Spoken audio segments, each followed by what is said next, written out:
Mais pour débuter, on va rebondir sur l'actualité brûlante de ce vendredi. Ça a été annoncé il y a quelques minutes à peine.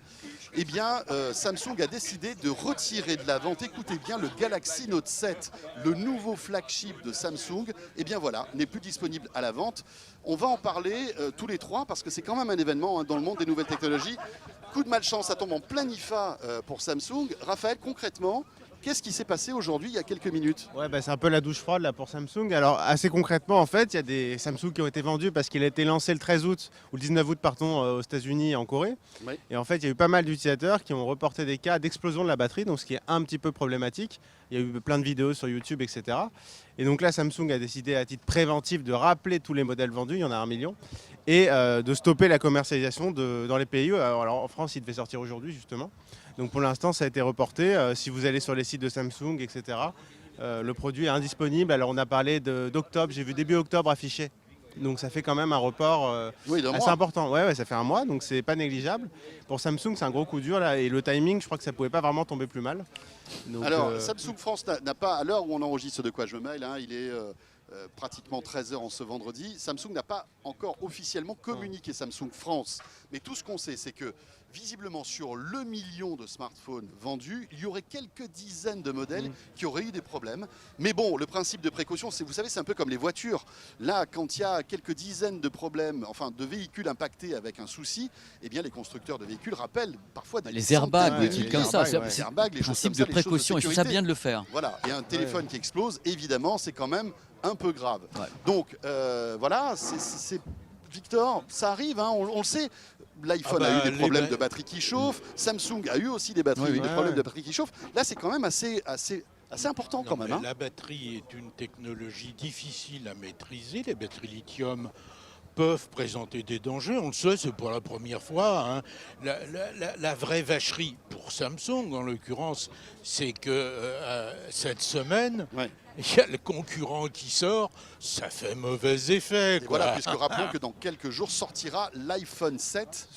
Et peut-être que Samsung voulait justement un peu contrebalancer.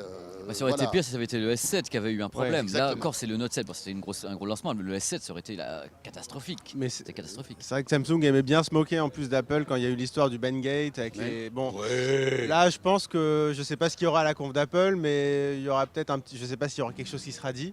Mais en tout cas, c'est un peu l'arroseur arrosé, quoi. Je pense pas qu'ils traiteront ça par le mépris. Non, mais et puis en plus, je pense que c'est un problème que tous les constructeurs vivent. Ouais. On le sait.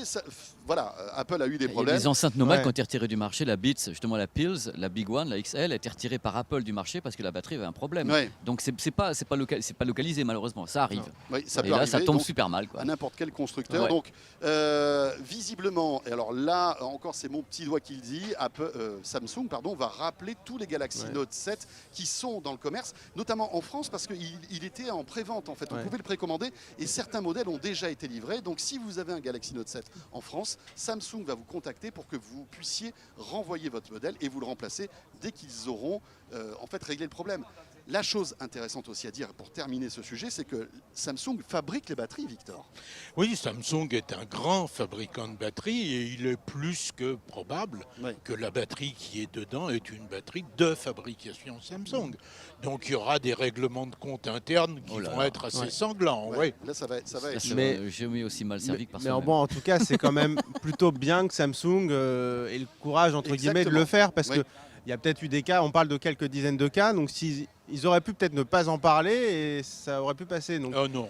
Je pense avec, que non, mais on en aurait parlé, les réseaux sociaux, avec Internet. Oui, mais on en a vu pour d'autres appareils qui n'ont pas été rappelés finalement. Ça peut arriver. Je pense qu'après c'est un problème de statistique. Dès que le taux de panne dépasse un quota, il y a un quota. Il l'enlève, il rappelle tous les téléphones. On peut imaginer ce que ça peut coûter à un constructeur comme ça de rappeler 1 million de smartphones. Je pense qu'il sera intéressant de regarder la valeur du titre Samsung demain matin. C'est clair. Ça coûte plus cher que le prix du stand ici. Voilà ce qu'on pouvait dire à date. Voilà ce qu'on pouvait dire à date concernant ce sujet.